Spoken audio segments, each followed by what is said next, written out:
Salut à tous, vous êtes en direct d'une plaine quelconque en Italie ou au bord de Grèce avec Nightmare. C'est aussi l'occasion d'inaugurer ma nouvelle série de vidéos appelée Roma Strategia, dont d'ailleurs j'ai eu l'idée de rassembler toutes les vidéos sur Rome Total War que j'ai pu mettre de côté jusqu'à aujourd'hui, donc toutes celles que je vous ai présentées. Et ça va être aussi pour moi donc l'occasion de lancer une toute nouvelle série consacrée à la stratégie sur Rome Total War et éventuellement ses extensions. Donc ici nous sommes sur une plaine, donc comme je l'ai dit, dont j'ai complètement zappé le nom, avec une jolie vadrouille punique. Voilà, donc dessus nous avons du tout niveau, on a du phalangiste de très haut niveau et de la catapulte. Bon bah, ce qu'on pourrait retrouver chez Carthage en grand niveau. Et en face, une armée Scipi dont je détaillerai, enfin du moins qui n'est pas encore là, elle doit être un petit peu en retard, leur réveil n'a pas dû sonner, mais bon. Bon soit, donc je vais repartir sur ma petite Carthage. Alors, à l'avant, comme la grande partie de mes stratégies, des petits tirailleurs camouflés dans les herbes, qui sont censés prendre les tirs, sachant qu'ils sont de moindre coût, bon, on s'en fout un peu. Alors, à l'arrière, très intéressant, on a un centre très défensif avec deux infanteries royales carthaginoises et une infanterie punique, donc de très très bonnes phalanges, car on le rappelle, l'infanterie royale carthaginoise avec l'oblique Sparte constitue les meilleurs obliques que l'on peut trouver sur un champ de bataille. Donc ainsi qu'une infanterie punique. Sur les côtés, quelque chose de beaucoup plus faible avec une simple infanterie ibérique, une milice urbaine sur notre flanc droit, et sur notre flanc gauche, un mercenaire Scutari, donc on la rappelle, infanterie de corps à corps à Poirot, ainsi qu'une autre milice urbaine. Donc on est bien d'accord, vous et moi l'aurons remarqué, mes flancs sont très très faibles et très très exposés. C'est bien cela qui va me coûter pas mal de choses dans cette bataille. J'ai pris aussi beaucoup de risques en me plaçant à l'arrière totalement du champ de bataille. Oui, je ne voulais pas me retrouver en plein flanc de cette colline à monter, contre les Romains qui sont déjà bien en haut. Donc j'ai essayé de reprendre la technique utilisée avec Macédoine Thrace la colline. Donc je me suis mis un tout petit peu en hauteur, ce qui nous avantagera légèrement. Mais c'est aussi très risqué puisque nous sommes qu'à 2 pas de la sortie. Et oui, il faudra éviter les déroutes. Donc, j'ai commencé l'avant mais j'ai pas fini en plus. Alors, 2 bataillons de frondeurs des Baléares, donc on le rappelle, une unité très très forte qui égale presque l'archer crétois. À l'arrière, 2 onagres lourds et un onagre.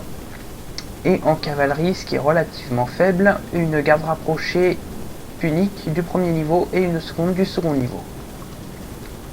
Sur nos profils, j'allais les oublier, ceux-là, nos chers éléphants, qui vont constituer d'ailleurs l'élément prépondérant de notre stratégie, donc des éléphants simples et des cuirassés.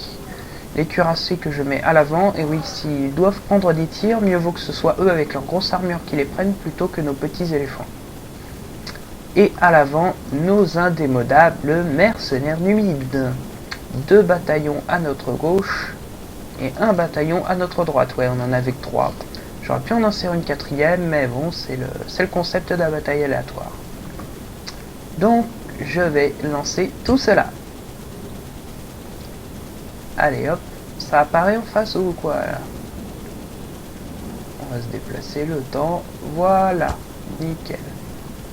Alors, on revient là, qu'est-ce qu'on a? À l'avant, 2 fois 80 vélites. Seconde ligne, 3 bataillons d'auxiliaires. Troisième ligne, ce sera un beaucoup plus gros, avec une cohorte urbaine 82, une première cohorte légionnaire et une première cohorte républicaine. En 4e ligne, les indémodables Triarii en 3 fois 82. Donc un noyau très très puissant, très très efficace, qui est aussi très polyvalent. À l'arrière, niveau cavalerie, on a 2 gardes rapprochées romaines du premier niveau, de l'autre côté, idem, sauf qu'il y en a une du second niveau qui porte d'ailleurs le général.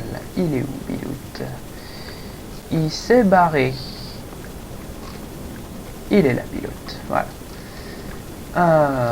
Donc aussi 2 catapultes, enfin 2 onagres. Bon, moi j'en ai 3, donc je peux plus le narguer que lui il peut.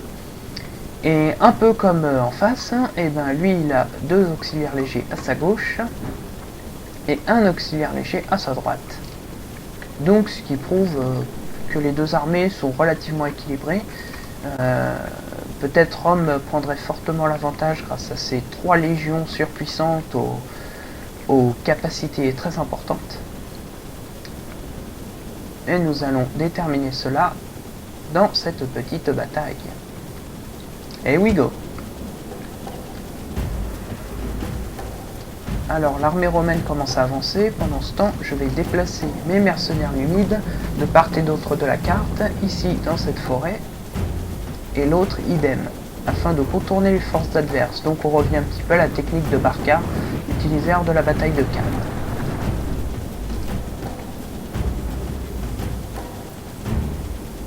Voilà, donc ici de notre côté, rien ne bouge. On est très bien où on est, on va y rester. Pendant ce temps-là, ils vont s'épuiser à marcher. Bon, c'est vrai que marcher n'épuise pas beaucoup, mais mieux vaut attendre qu'ils se déplacent. Ici, nos mercenaires numides vont pas tarder à prendre possession. Voilà, hop, ils sont camouflés. Donc l'armée romaine va leur passer devant tranquillement. De l'autre côté, c'est pareil. Donc on va, voilà, point de vue très très confortable. On a notre première cavalerie ici, la seconde là. Et alors que petit à petit tout le monde se rapproche de la marche, je vois que cette cavalerie auxiliaire est assez isolée du reste du groupe. Sachant qu'elle n'a pas des grosses statistiques, il serait très judicieux de l'aborder avec la cavalerie ennemie. Donc sachant que nous sommes à 2 contre 1, il n'y a pas photo, je vais le manger.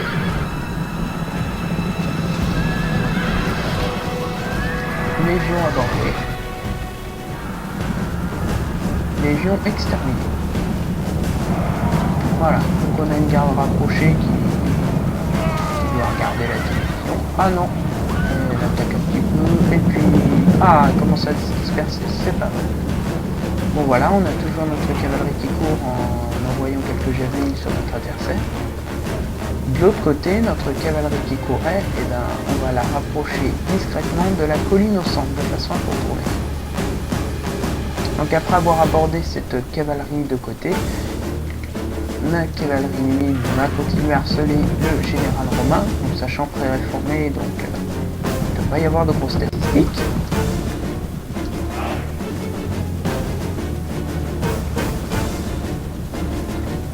Donc que vais-je faire progressivement? Je vais les faire marcher pour ne pas trop les épuiser. Puis j'ordonne une charge sur le général romain qui nous tourne le dos avant de replier mes tirs et de me précipiter sur les 2 pauvres petites catapultes qui sont très isolées du reste du groupe. Je vais aussi faire charger le 3e groupe resté en lieu sûr. Voilà, donc les catapultes abordées, on aura un grand avantage. Maintenant. Voilà, alors en ce qui concerne le général romain, il a pas fini de nous faire chier. Alors après avoir réuni mes 3 bonhommes, que vais-je faire? Eh bien je vais charger de nouveau là, le général romain qui nous a abordé. Alors c'est une vraie boucherie du côté de chez moi, on a des statistiques très faibles, mais bon, malgré notre nombre, on arrive quand même à les mettre en déroute. Bon, ça va, ils étaient pas très nombreux. Maintenant que les cavaleries ennemies sont au niveau de la colline, ils vont y rester pendant pas mal de temps, et c'est ici que va se dérouler la grande partie du travail. Voilà que le général romain post-réformé, donc qui a des très grosses statistiques, voire supérieures au cataphracte, nous prend par la droite. Qu'est-ce que je vais faire? Je vais déplacer les 2 généraux de façon à pouvoir efficacement l'attraper et le consommer.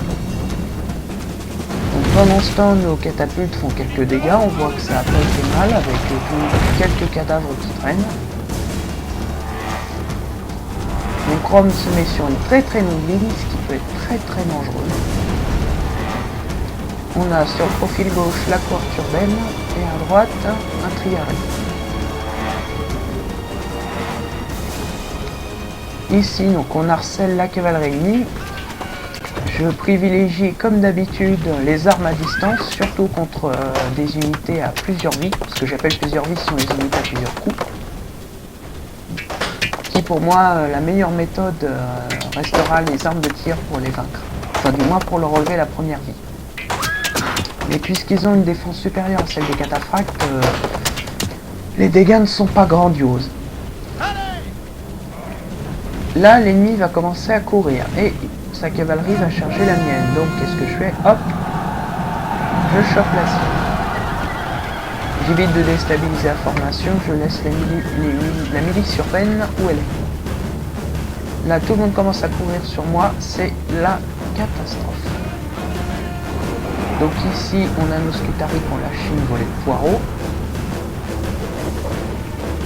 Une deuxième. Au centre, on se fait aborder notre infanterie royale par le général. Ce qui est évidemment la seule chose à ne pas faire, surtout contre des équipes de cette qualité. Encore, on peut traverser une PL avec une garde rapprochée, mais là, c'est très risqué. De sa part, mon infanterie est à 12 d'attaque, 23 de défense. Donc ce qui vaut presque le Blitzbach. C'est littéralement difficile. Pendant ce temps, il va envoyer une bonne moitié de son armée, dont les cohortes urbaines et la première cohorte légionnaire, contre mon duo d'éléphants. Mais ils ne vont pas se laisser faire. Votre général a choisi la couardise et prend la fuite. Comment des soldats peuvent-ils se battre au nom d'un tel pôle? Voilà, pendant ce temps-là, mon bataillon sacré, quel idiot ce général ennemi! Il s'est sacrifié plutôt que d'affronter la défaite à la tête de ses troupes. Notre droite, pendant ce temps-là, s'est fait littéralement enfler. L'infanterie était de trop basse qualité, on va se faire bousiller. Donc je pivote mon infanterie punique, je fais face maintenant à une première cohorte légionnaire de la République. J'ai pivoté, j'ai ainsi désactivé le mode garde, ce qui a permis à mon infanterie d'avancer sur l'ennemi. Mais hélas, un petit bug fait qu'au lieu d'avancer, il recule. Donc qu'est-ce que je vais faire? Je vais réactiver le mode garde pour qu'il s'immobilise. Ah oui, c'est vraiment con comme bug, mais ça arrive sur cette infanterie punique. Voyant que les ennemis s'agrandissent, j'ajoute une infanterie royale qui va se taper les légionnaires au glaive. On s'en fout, ils sont à 9-17, on est à 12-23, donc on va les massacrer. Et on repasse en mode phalange, on les extermine un peu plus facilement et avec le moins de pertes possible. Là on a carrément encerclé le groupe qui prend la fuite très rapide. A gauche, on a toujours nos petits éléphants qu'il faut jouer avec les adversaires, et cet amusement d'ailleurs est de rigueur. Beaucoup de morts, beaucoup de morts. Des soldats qui volent, qui passent leur baptême de l'air, magnifique.